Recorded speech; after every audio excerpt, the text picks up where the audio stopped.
everyone. I'm Rosalind Wiseman, and I need to read the following for the Code of Conduct before we begin this afternoon. South by Southwest is committed to creating an enjoyable and memorable experience for all of its attendees and speakers. To help create such an environment, we kindly ask that all participants of the Online Harassment Summit act responsibly and treat each other with respect, empathy, and compassion. So be nice to us. South by Southwest reserves the right to revoke South by Southwest entry credentials from any participant whose conduct is deemed by South by Southwest or APD to be inappropriate, disorderly, or offensive. Lastly, personal items are prohibited from being left unattended for any reason. Please do not save seats with personal items. Any item left unattended will be confiscated and destroyed by APD, no exceptions. So we are here to talk about bullying, today's youth, and the internet. And I'm going to tell you, we have a diverse panel who looks at these issues with a different lens. And so it has been really interesting to see and to talk to them about how they look at these issues. So we all come from a different perspective. So the lay of the land for the panel is going to be that we're going to introduce ourselves. But we're going to do it by topic. We're going to do 4 topics for about 7 to 8 minutes each. And those topics are going to be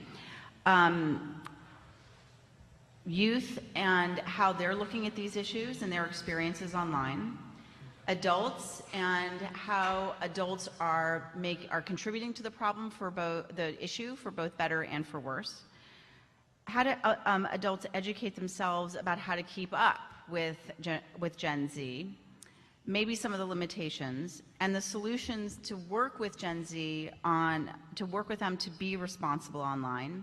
And then the last thing that we want to do is ask ourselves some questions about how to be creative and mindful in the questions and thoughts that we have in asking ourselves, each other, and the young people that we may work with or that we interact with.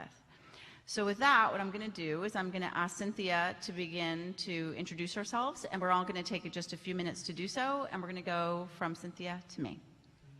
Hi, everyone. Thanks so much for being here and for coming out from this beautiful afternoon to talk about bullying and the internet. I'm a documentary filmmaker and the co-creator, producer, writer of the documentary film Bully that came out from the Weinstein Company a few years ago. And one of the things that we did in Bully is we followed 5 kids and families through what we refer to as a year in the life of bullying in the United States. So we met and filmed with dozens and dozens of families. In the end, 5 were in the film. But we were inside schools, we were inside homes, we were in communities, and we got to see something that I think everybody has known has existed in our schools and communities, basically, forever. Something that people said to us all the time was, bullying is a rite of passage. You're never going to do anything about it. Why bother even trying to confront something that is just normal? And I think that one of the things that we really wanted to challenge with the film was this idea that bullying was a normal part of adolescence, that this is a normal rite of passage. And so in being able to film with kids who let us into their lives and let us see these really intimate moments in riding on school buses and witnessing how administrators don't necessarily know what to do, we ended up creating this film, and not only a film, but a movement called the Bully Project that has engaged millions of youth.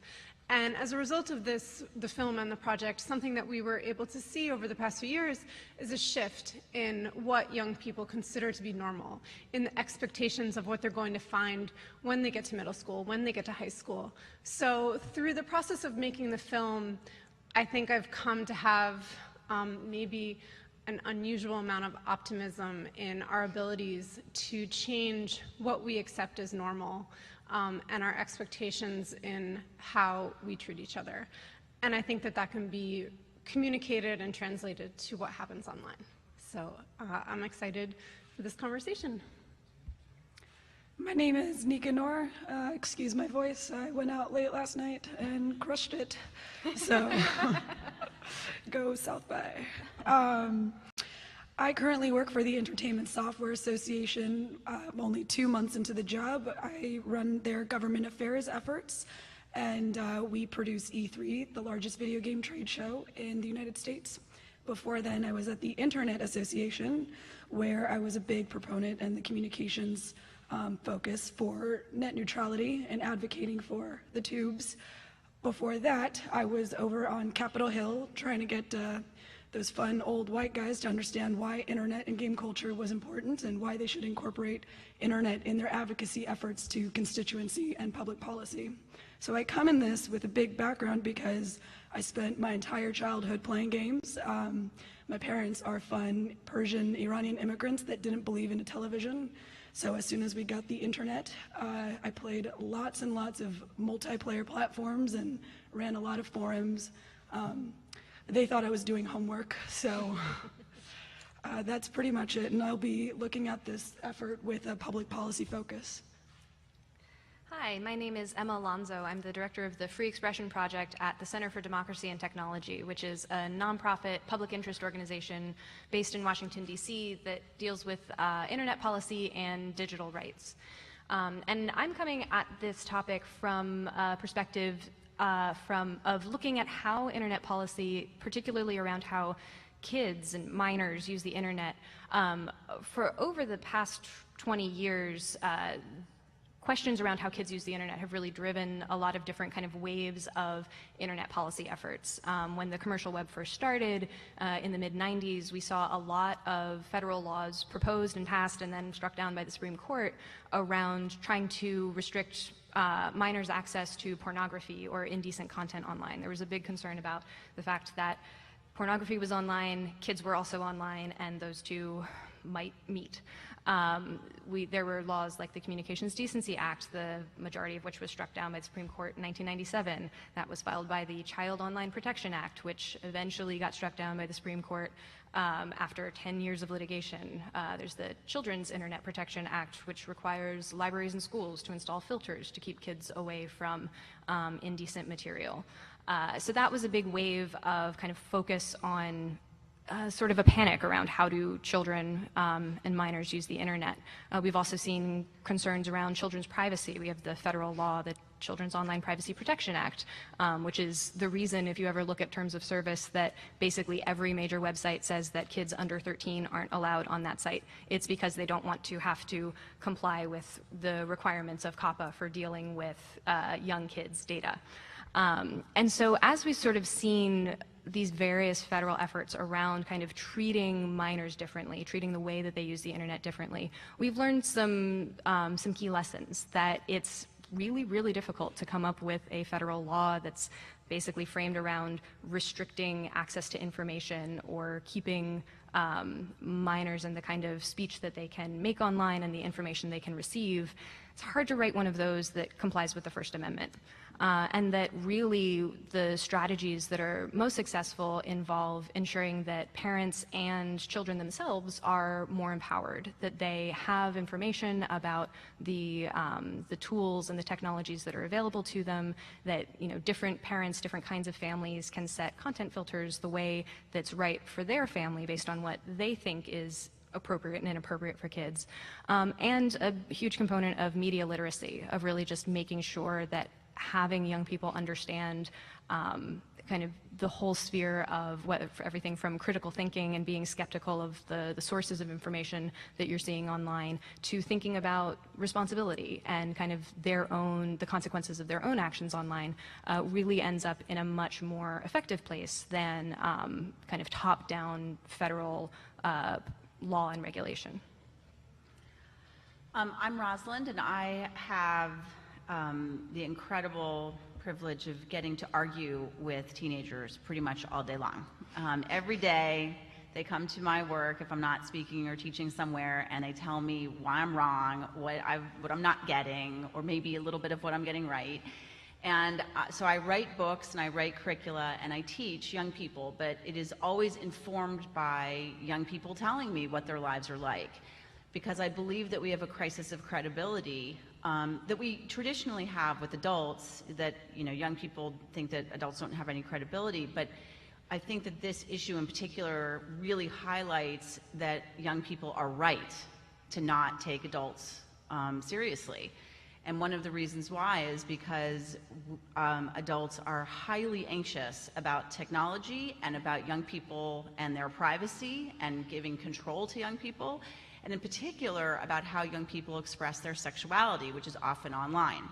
So what I do is I teach and I'm a bridge between parents, teachers, administrators, and young people.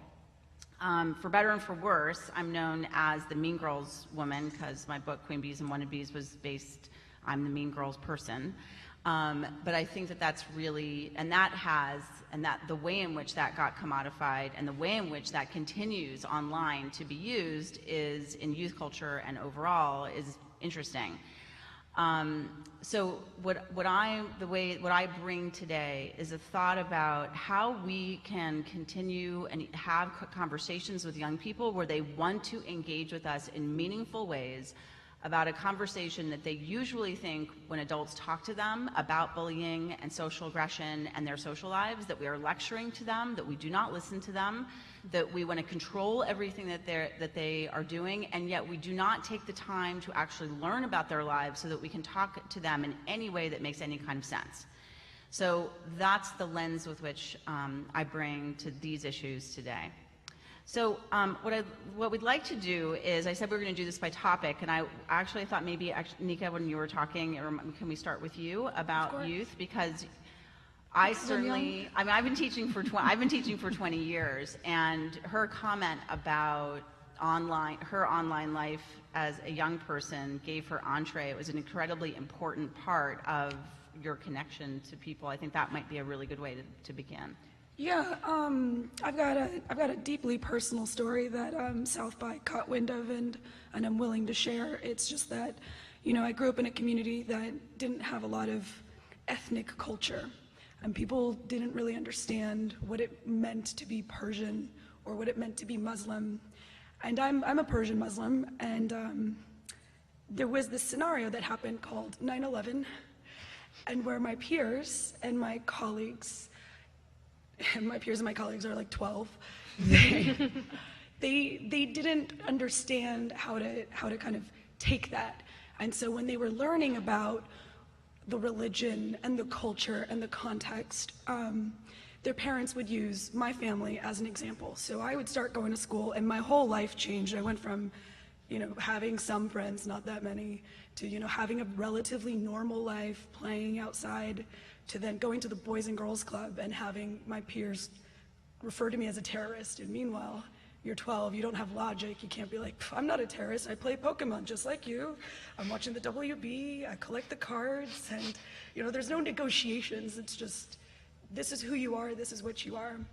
And so it wasn't until my parents got an internet connection, I went wild. They got it because I needed it for homework. I was playing games. I was on RuneScape, I was on miniplayer.com, I was on every Facebook app and engagement, and I learned that my community, my world wasn't normal, that there were people beyond this 3-block radius where I went to school, went home, ate food, that the universe was not always filled with hate, that there were understanding people. So I went online with this alias, and I made a ton of friends. I went from constantly, physically, personally bullied every day to having an entire community that really supported who I was as a person. I think they really supported my skills, not really me. I was really, really good at leading the guild, but it really shaped my social structure. So if I didn't have the internet, if I didn't have games, I'm really curious as to how I would have turned out if I didn't have that connection to a world outside of my 1-mile radius at home. Well, I think one thing that's really interesting about how kids' use of the internet today is being affected by the adults in their lives. is looking at, so much of the focus around bullying is about what happens in schools. And I think school administrators are under a lot of pressure to be doing something about bullying, and they're under pressure from parents, from students themselves.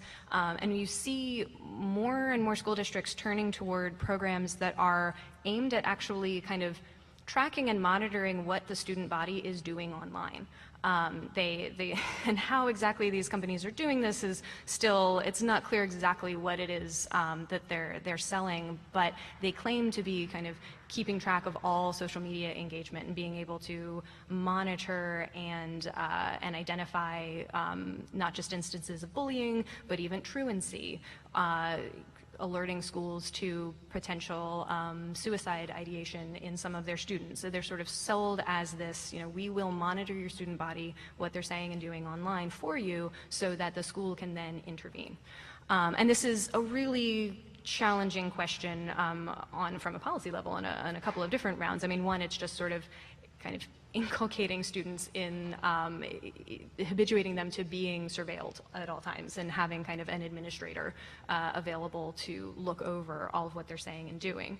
It's not clear that it's really effective, but there's also the underlying First Amendment question of is this even appropriate for school officials to be doing? Because of course school officials in public schools are government actors, and so they need to be respecting the First Amendment rights of students.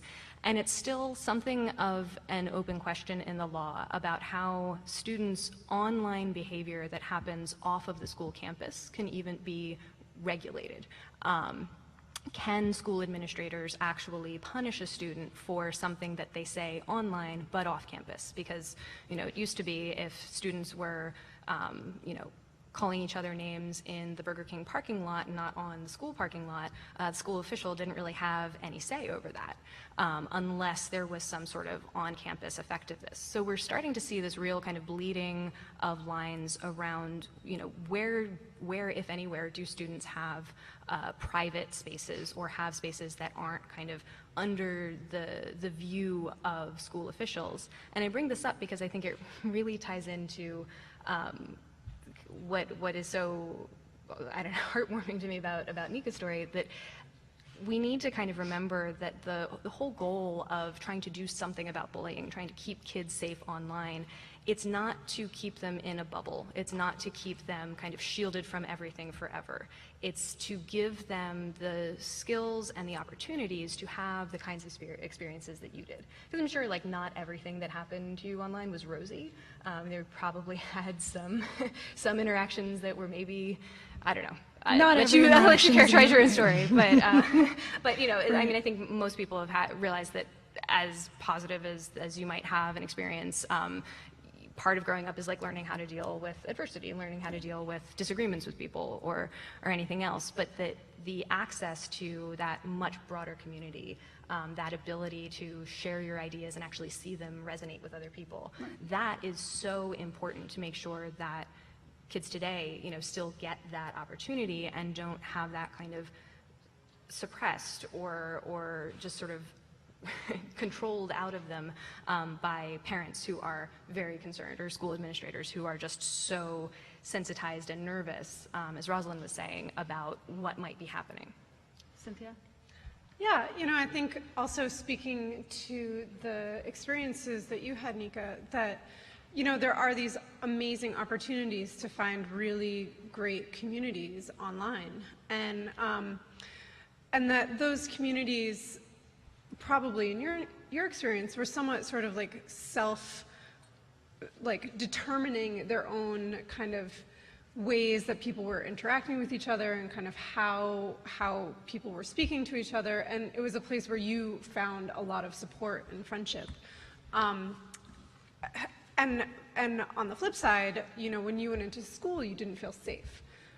Something that we saw a lot with the making of the film and afterwards in speaking with educators and young people and families is that you can kind of tell when and this was the case, I don't know if many people in the room have seen the film, but there's a very kind of a principal who really fails to lead in their school.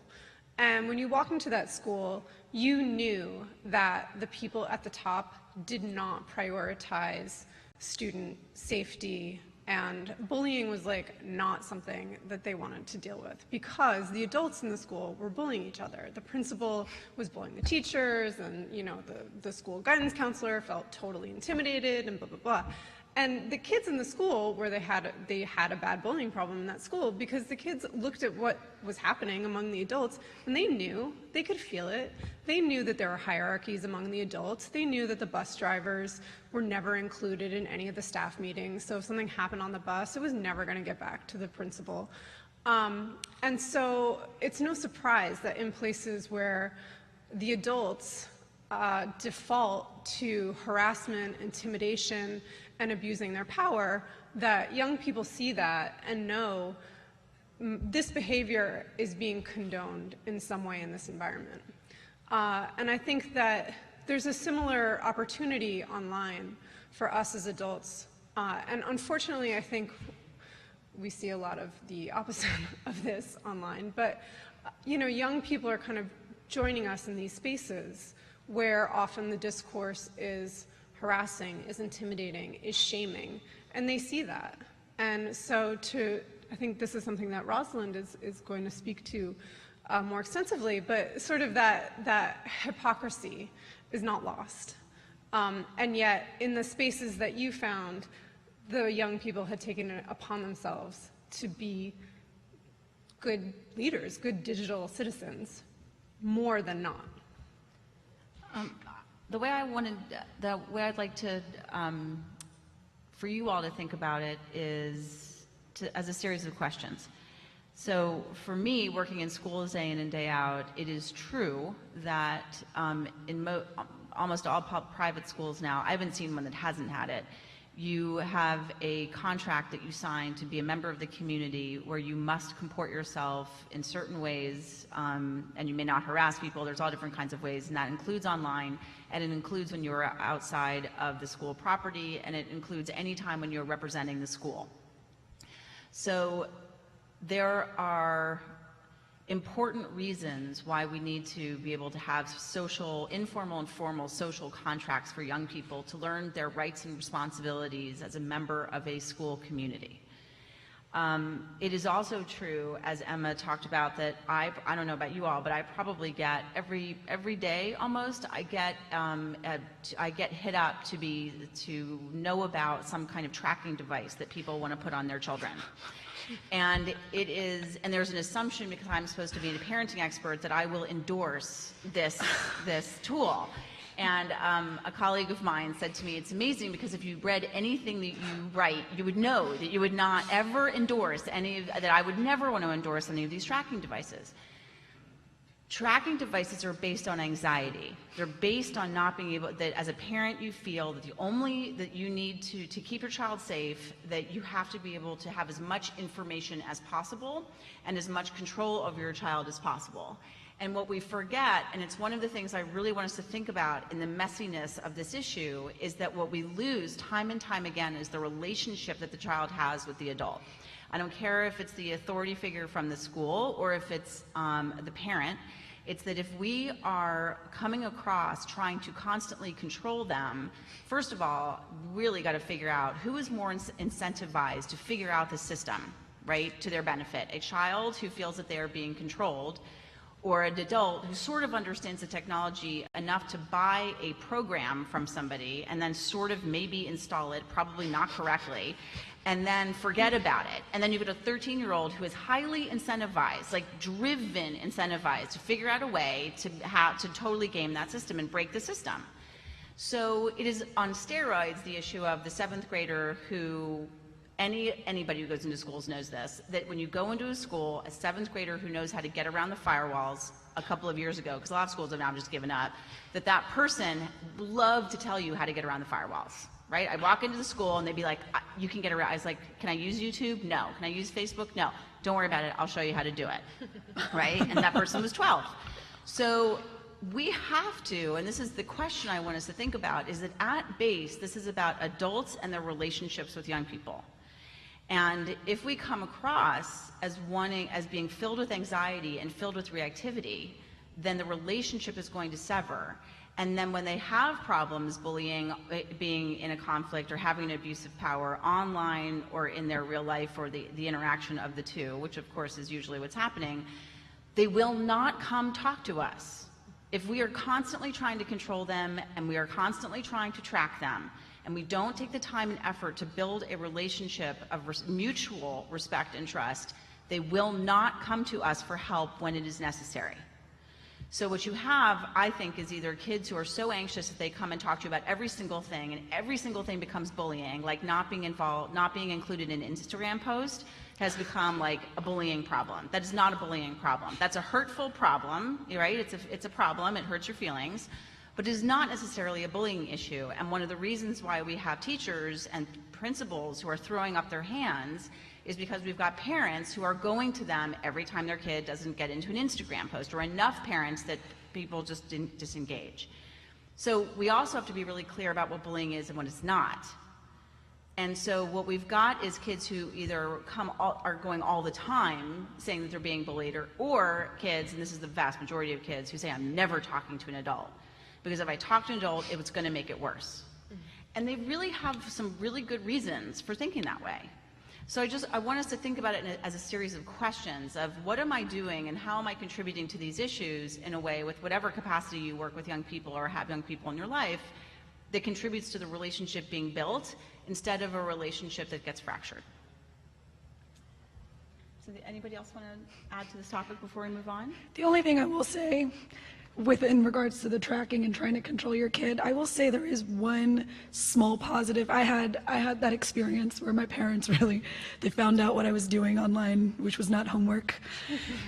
So they would take the internet box and they would put it in a cabinet. I figured out how to lock into the cabinet. They would sleep with it under their pillow. I learned how to hack my neighbor's Wi-Fi. They found out and blocked it, so I went 2 doors down and was able to rewire their entire server just so that I could get more bandwidth to play RuneScape. Did they know you'd rewired their server? Do they know right now? I hope they're not watching. Oh my God. Oh man. So I agree with you. The only thing is, it would be interesting to see if maybe relieving this adult anxiety and controlling their kids would actually be, if there is a way to utilize this experience to give parents less anxiety, but create fun obstacles, because out of this experience, I started learning how to code. I was hacking firewalls. At my last job, I built my own computer, all as a result of this really interesting cat and mouse dynamic between my immigrant parents that didn't really understand what I was doing online and me really not wanting to do my homework. And that whole experience really got me into STEM education. It got me into science, it got me into math, because I only paid attention in class just so that I could game better at home. That was my only direct link.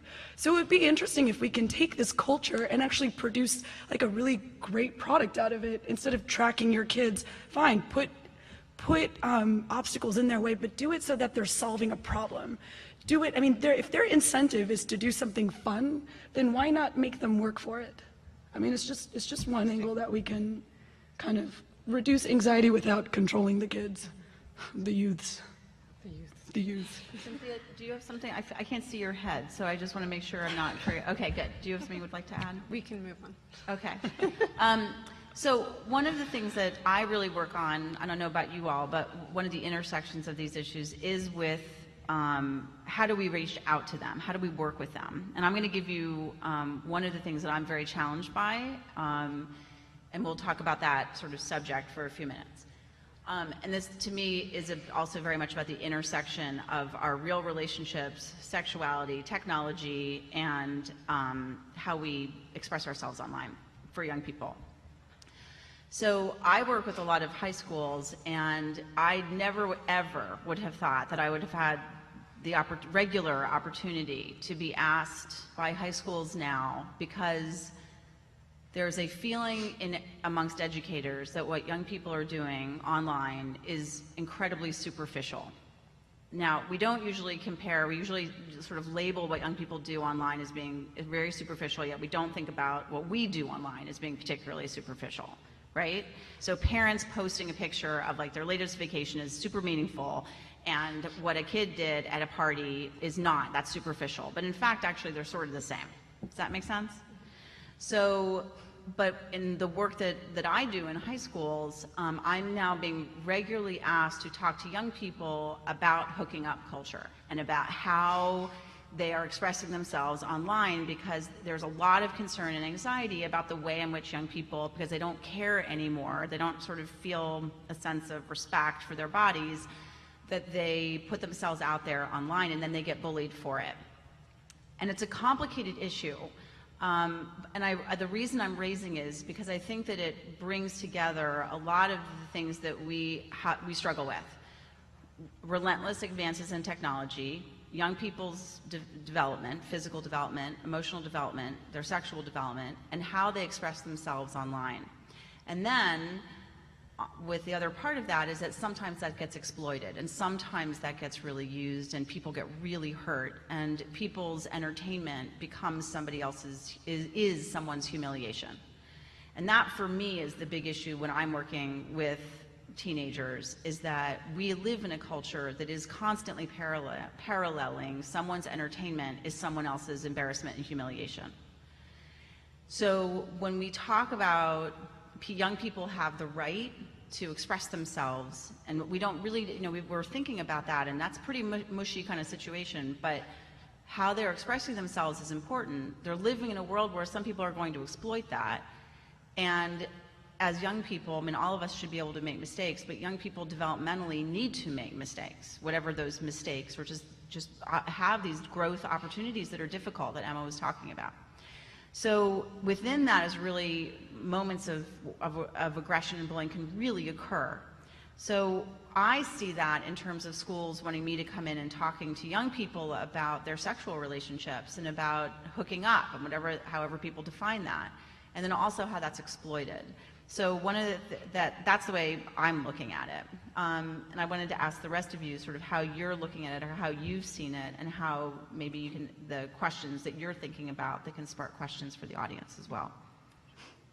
Well, I can say one of the most sort of frustrating things that I've seen around the whole question of sexting and of young people especially, sharing intimate images of themselves online is when you have, if people engaged in this are under the age of 18, unfortunately it's not uncommon for sometimes both the person who's taken that image and the person that they've shared it to end up being prosecuted under production of child pornography laws, which to me is just one of the best kind of crystallization of how our legal system is really not cut out to deal with this, and trying to apply something like, very, very reasonable law prohibiting the production of child pornography is trying to address situations and circumstances that are just so far apart from what's happening when a 16-year-old is taking a photo of herself to share with her boyfriend, and then that either just stays between the two of them and a parent finds out and is upset, or it gets shared out among more people in the school and becomes an issue where law enforcement gets brought in. That kind of response of trying to treat the 16-year-olds involved in that as child pornographers is just so far away from, I think, where we actually need to get, which is, as Rosalind is saying, is around difficult discussions of young people and their sexuality. And we're in a country where we can't even get truthful information to kids in sex ed classes all the time, let alone discussions about when and how and if it's ever okay to be sexting as a 16-year-old. So I think it comes back to, this is not something where law can kind of come in and fix the problem or provide the nuanced solution we need. It's so much more coming, from the ground level, coming in at the, how are we educating kids, how are we talking with kids about their bodies, what they choose to do with their bodies, and who they choose to, share that information with. Well, I mean, you guys are touching base on how, people are using shame and harassment as forms of entertainment. Well, I mean, look at our culture, look at our society. We, as a society, our entertainment is, and I'm guilty of it, the Real Housewives of Beverly Hills. Our entertainment is, right, watching each other discuss and talk about, you know, top level, very physical issues, but look at other countries and look at what they're prioritizing. In India, you've got, they have this standardized test where the kids who score the best end up with a great giant poster up on the freeway congratulating them for scoring well on their exams. Where's the, you know, real life of Sheryl Sandberg and Marissa Mayer crushing it as CEO? Where is the, you know, cool podcast talking about, you know, all the top gamers and their lives and, you know, the fact that they're physicists and scientists and musicians and artists? This is a result of what happens when you're literally watching what other adults are doing and the kids replicating that. The difference here is that it's romanticized and become an issue because younger people are utilizing different tools. Otherwise, the topic and the discussion hasn't changed from what it is today is still what it was 20 years ago. The difference is we have more ways to go through it. It's not about solving a problem. It's more about how do we reprioritize? How do we lift up people from, you know, with different barriers and really start idolizing the brilliant talent that we have today in our U.S. economy versus, again, and trust me, I love my Bravo TV. I'm with you guys. I'm guilty of it too. But where is the trending Facebook post about how, you know, this awesome kid just crushed a science fair versus I roll Kim Kardashian broke the internet again? It's just, we gotta redo our subject lines here. So, you know, I think that one part of the conversation is that young people are coming of age and discovering their sexuality, and it's happening online, and as adults, you know, we're like, how do we like deal with like sex and like whatever, you know? And I think that's like one part of the conversation. And, you know, like educating young people about being sexual and where that intersects with the internet in a safe way is important in a way that can protect their privacy or their identity, but that also allows them to express themselves and their sexuality is one thing. And that's, we're talking about consensual, right? Like in the context of a relationship where a teenager is deciding to take a photograph of him or herself and share it with a trusted person. I think what happens so frequently, however, is that that picture becomes currency. And that picture, once the relationship is ended or it gets into the hands of somebody else who it wasn't intended for or for whatever reason, people know that these images contain a lot of power to harm. Why? Because shame is really, really powerful in our culture, particularly the shame of young women whose bodies are used against them, and the images of their bodies that are used against them. And so it's not just a matter of, do you take a picture, do you not take a picture? Those pictures exist, but why do they have currency?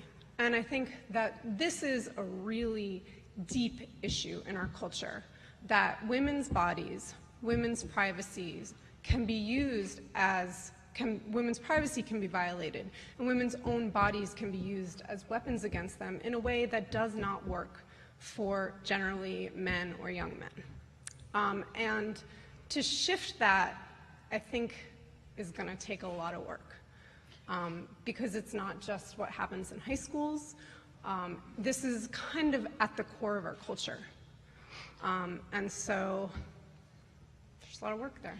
Well, so we're going to move then to what can we do, and also think about your questions and your thoughts.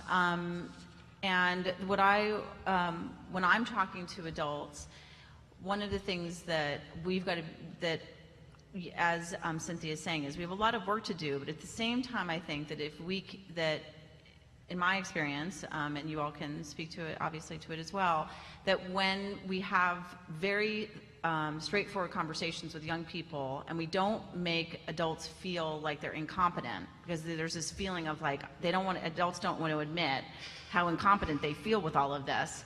So if we could admit that, but if we talk to young people directly, I think one of the things that we need to, here are some of the things that I think about when I'm talking to adults. We have to have the conversation stop, like completely stop, about screen time and about addiction. Like the way in which we talk to young people is about, you are addicted to the screens, meanwhile the adult is doing the same thing as the kid is, and sort of violent content, right? So we have to think about how we are talking to young people about these issues. One of the things that I've been thinking about as an educator, because I write curricula a lot, is, and this is from the earlier mornings, listening to the panels this morning, was really getting very concrete about how we can talk to young people in educational settings, whatever that setting is, about having them understand the difference between privacy, or having the robust, really interesting debate about privacy versus free expression and free speech. And we know that young people, just like Nika with her, like was she trying to figure out so much in school? She was engaged in school because she actually had an application for it, for her outside life. That is actually what the goal of school is. The goal of school is to find something you're curious about, to not have like a guarantee of success, but a hope of success. She didn't have a guarantee that she was going to figure out how to get into that other person's server, but she thought she had a hope of doing it, if she could figure it out, right? You have social engagement, you're curious. That's what schools should be. It should not be about frankly, it should not be about like anti-bullying banners, honestly. So what I think is, as a concrete thing, is if we actually, kids have social studies classes, they have civics classes, those things usually, they sit there and they have no way of figuring out how this applies to their real life. And I know that a teacher is going to say, I have to teach to the test. That's actually, I mean, all due respect to teachers and the stuff that they have, I get it, but I also work in education. That is an excuse. It is oftentimes an excuse to not figure out how to talk to kids in ways that are going to mean something to them.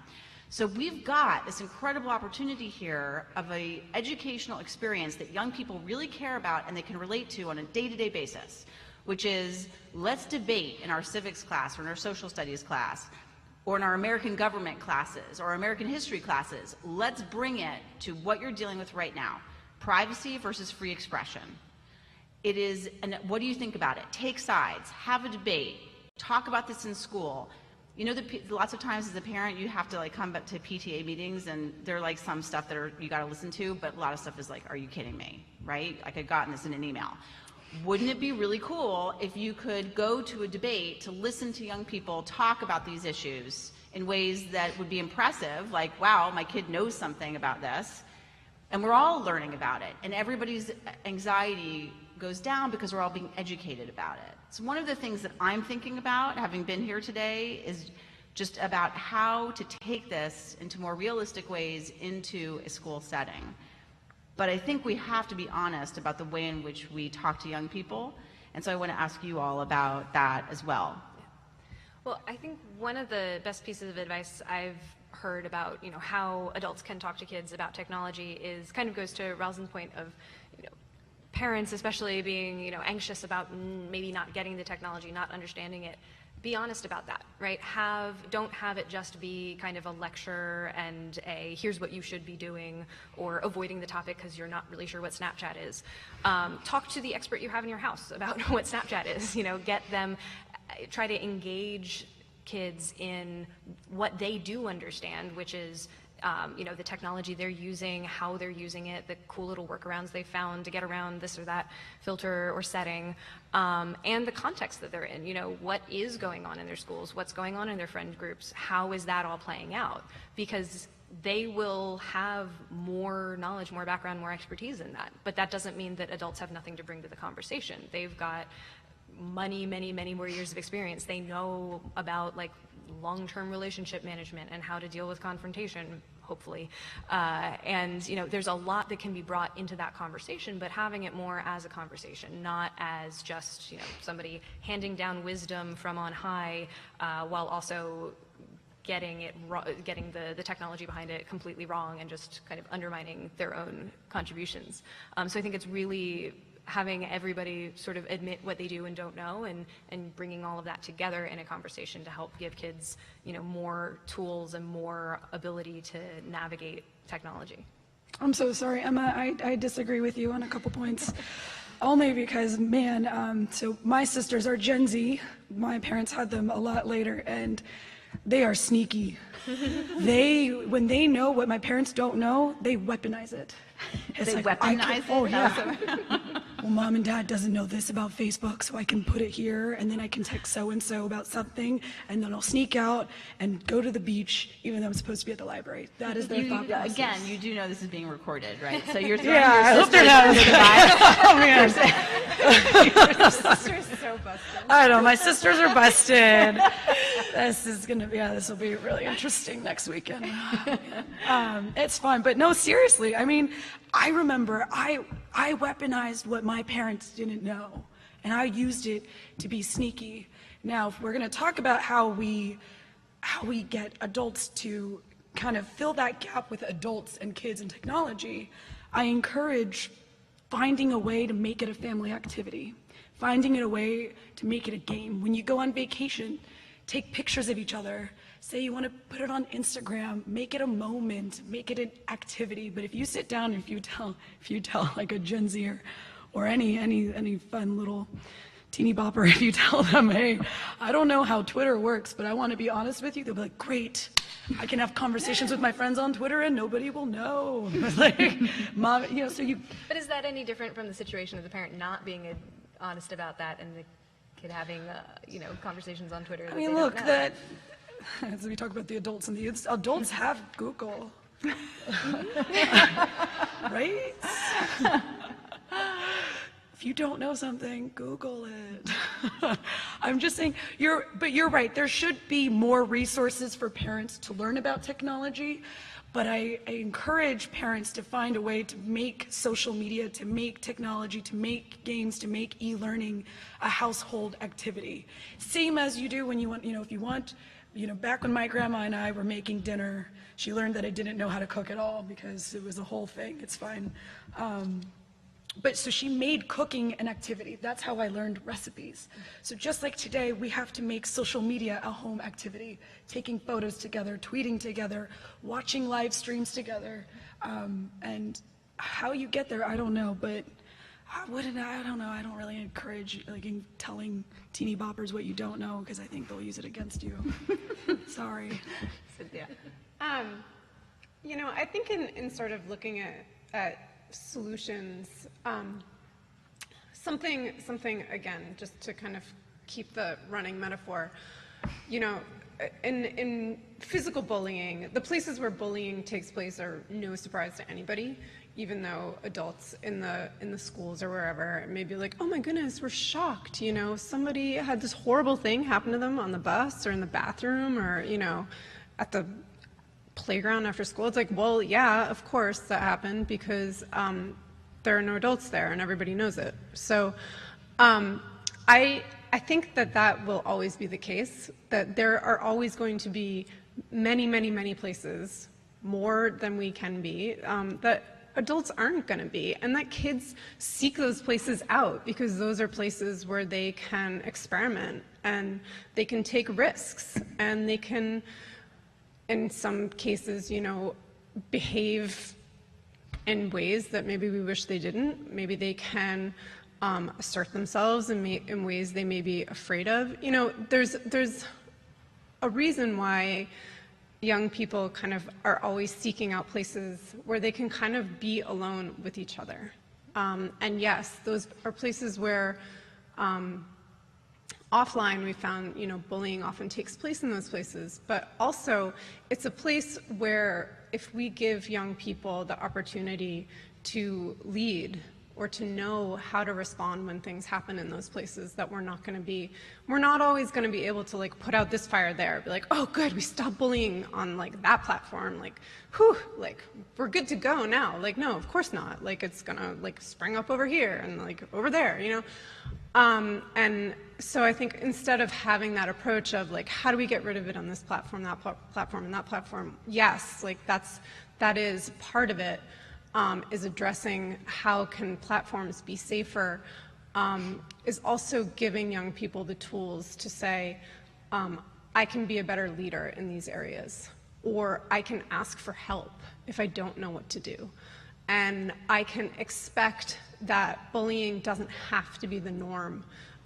Shame, non-consensual pornography doesn't have to be the norm when I'm online in these spaces for my community, that there's other ways that it can be. And I think that if we can start to show young people that more ourselves, that I think things can change. So we're going to open it up to questions and comments and concerns. So if you have them, you can see the mic that's right in the middle of the room. Anyone? While the person's going up, I wanted to ask you all, or didn't want to forget, like is there anything that you are doing that is providing the kinds of solutions or opportunities that Cynthia talked about? So just as a thought, right?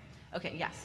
So I have a bunch of teenagers, and I think things are, about 5 years ago, they were really complicated with all this kind of crazy Facebook stuff of people like posting on each other's Facebooks.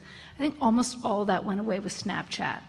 But what I found recently is a lot of overreaching by principals on cell phone usage and Facebook group usage or GroupMe usage, and especially around team sports and activities like that where they feel like they can reach in. And I was just curious, it hasn't affected my kids, but certainly their friends. So they'll say something stupid in a group chat, like, oh, that kid is such a fill in the blank asshole, blah, blah, blah, blah, blah. And they will get kicked off the team because that's quote unquote bullying. Now, these are all the kids' individual cell phones, so absolutely no privacy there. And I just wondered, like, it seemed like a really complicated issue to me, and my stance was it seemed unfair to those kids. But the school felt like it's a school-sanctioned team, therefore they can get kicked off, and it seemed like you might actually know something about this, so curiosity there. Well, so I do know a lot. I work with schools a lot on these issues. Public schools are governed by like I'm in Colorado, so CHASA, the Colorado Student Activities Association, but there's a national thing. And they're in charge of putting together policies on these issues. Now, as in a public school, you sign an agreement that says, as a member of this team, I agree to the following things. Mm-hmm. Where they really get you is with MIPs, with minor possessions. Like a kid is drinking, but it's so like dumb photos of them drinking at a party or whatever. Looking on social networking platforms to see if they're drinking, or to see if, like, right before a game, a coach will say, it's not uncommon for a coach to say, don't do anything stupid.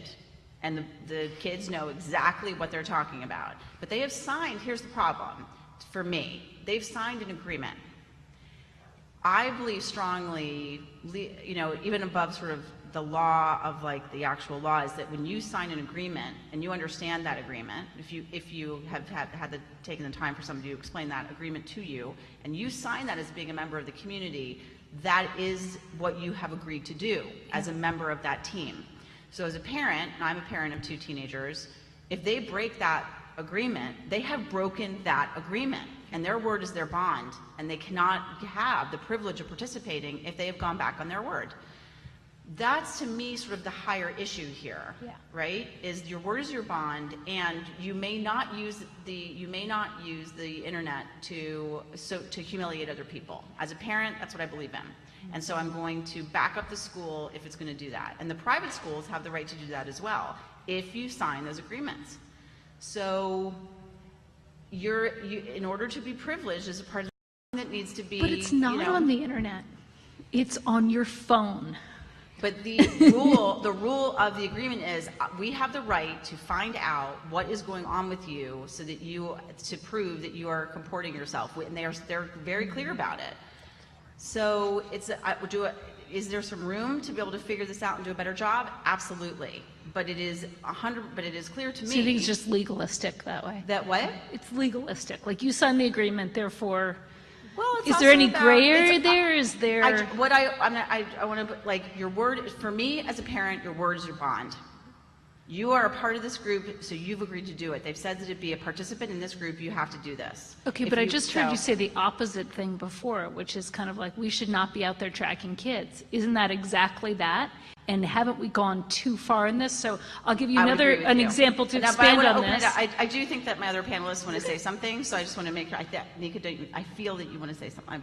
Oh, no, I just really like faces. No, I mean, sorry, I made a face because you said that, as a parent, your word is your bond, and I've just went through all the bonds I've broken in my past.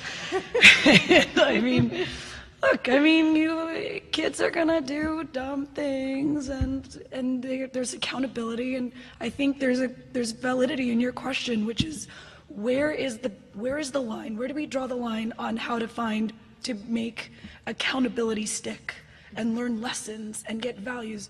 And I agree that might not be the best way to do it, right? Where is the second chance? Where is the ability for the redemption of souls? And with technology, it's really hard. And it goes to your point that because people don't know how the platform works. So how do you give that teenager who got kicked off a second chance? How do you get him to learn his lesson? That's a challenge we gotta solve, and you're correct. Well, most schools will let the person come back. They have to do a punishment. I mean, it's not like most schools don't kick the kid off the team. I want to immediately. There has to be a pattern of behavior. But I mean, you want to say something? I think that kind of what's being highlighted here is this tension around what's actually kind of the reasonable expectation of the student. Right? Do they, in signing onto these agreements, do they think that that means that their entire world is open to inspection and consequences from it? Because I think part of what we're hoping kids will learn in school and in part in signing these sorts of things, what does it mean for your word to be your bond, and how do you kind of understand what it means to commit yourself to a certain set of standards, and then learning about accountability and what are the consequences if you break that. And in order for that all to kind of work out, kids need to know, what are the parameters of all of this. If they don't think that their personal cell phones are going to be inspected by school administrators and then they're surprised by that, then I start getting worried about, are we holding them to completely unrealistic standards, and kind of it can feel like consequences coming in not from, a reasonable, predictable series of events, but just sort of randomly foisted upon them because of the all-seeing eye of the administration. Right. I just want to make sure that we get your question because our time is running out. I'm wondering if, like sex education in prior generations, the time has come at the lowest, at elementary levels and beyond, to educate our kids as part of the curriculum rather than denying the power of the internet, but to begin to educate them about the tools and about the foibles and about how they can block and what the consequences are as they grow into maturity and begin to use these tools, rather than learning the hard way, which we've all discussed, which amounts to bullying. I wonder what your views are. Well, the other part is that kids are going into puberty significantly earlier than they have every decade. Young boys and girls are going into puberty about 4 months earlier. So what we have are girls who are beginning puberty, the majority of them at 8 and 9, beginning puberty, and boys are not much more behind than that. So when I'm teaching elementary school teachers and they're saying to me, kids are so acting like teenagers, and they're doing things online that are somewhat similar to what we used to see in 6th and 7th grade, there is a reason for that. We are learning so much about brain development and adolescent brain development, but it is absolutely fact that kids are going to puberty earlier. So we have a very interesting confluence of events that makes it absolutely critical for us to be able to educate young people at earlier and earlier ages about these issues. But not about the issues as much as the technical capability to understand what their behaviors go Absolutely. through. I was going to say, we have to start young, because by the time they're in like 3rd grade, they probably are better at using devices and apps and platforms than we are. So I mean, at some point, you know, they're going to surpass us, and it's going to be when they're pretty young, you know. So I think that the point you're raising is an excellent point, that you know, beginning really early with digital citizenship, how to be a good digital citizen, should start very, very early. And in school curricula. In school, absolutely. Yeah. Sir, do you have one more question behind you? Yes. Okay, let's make sure. So we have one more. Yes. Just wanted to touch base on the fact of the subject matter in our schools on today. Everything seems to be going towards the standardized testing. Everything is getting away from the individual curriculum. Like when I was in school, health education was about the body. But I believe now, especially when we're talking about technology and what sex means to the youth of today, there has to be a change and an updated in the curriculum. Because if we're just teaching the basics what it was back in the day and we're not evolving with the technology and what we're teaching, we're continuing to allow that gap to grow and grow and grow. And then we're finding, and we're looking around and we're pointing the finger. We're pointing the finger at the parents. We're pointing the finger at the teachers. We're pointing the finger at society. Who's going to take advantage of this situation? It's like the young lady said before.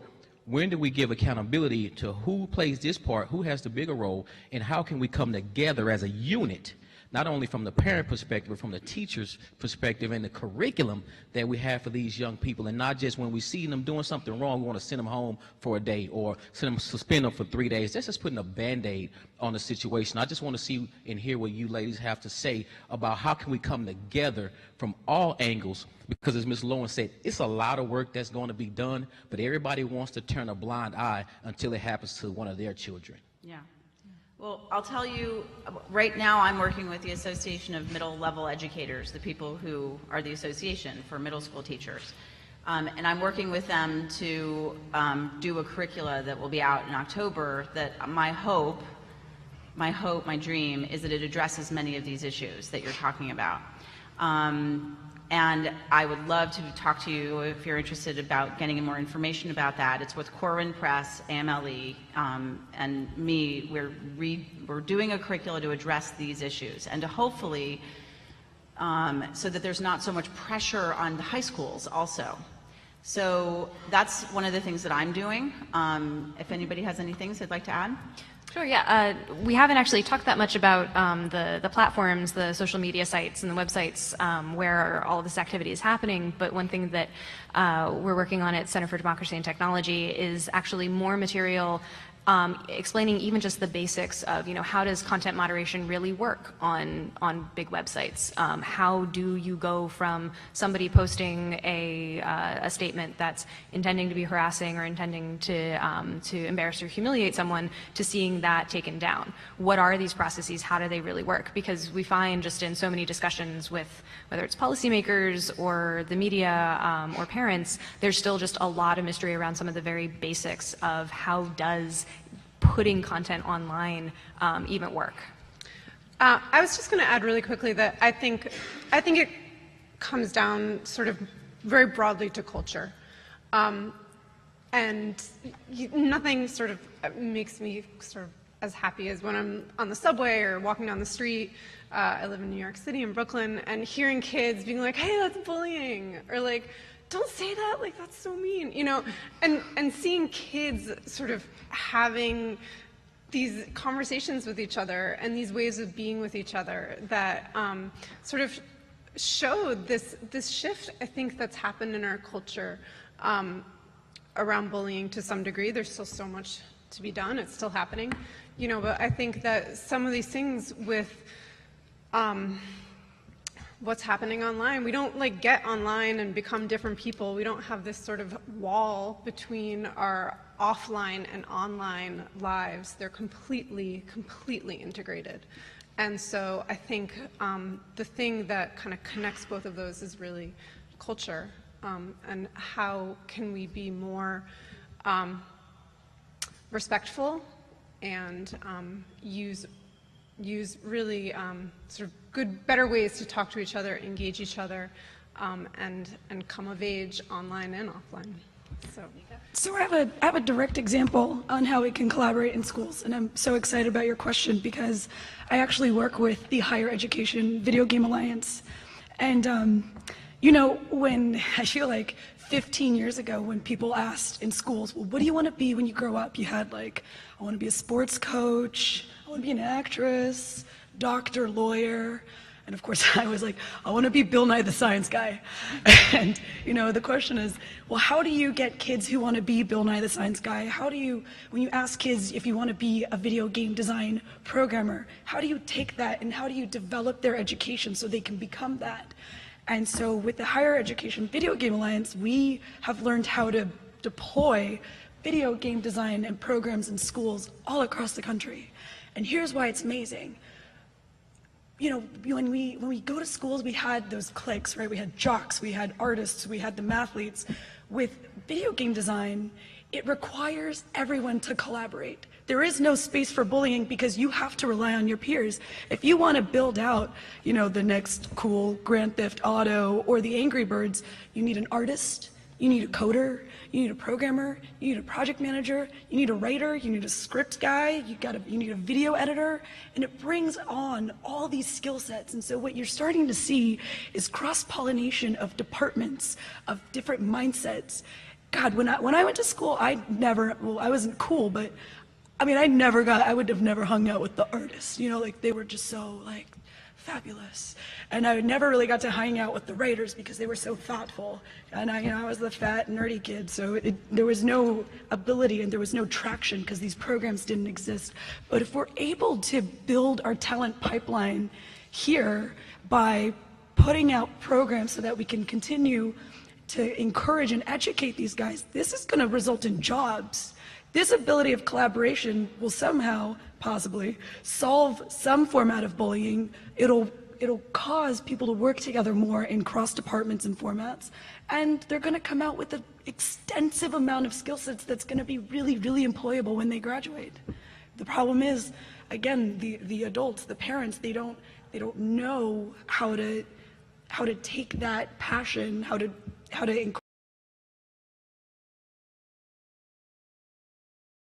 Again, the adults, the parents, they don't know how to take that passion, how to encourage that cross-pollination, because again, they're not educated. Okay, my kid wants to learn graphic design.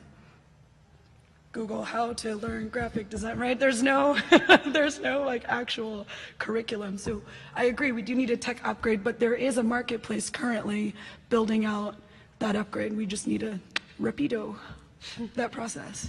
Thank you all very, very much for your time, and I'm sure that they will stay here for a few minutes if you have more questions. Thank you very much.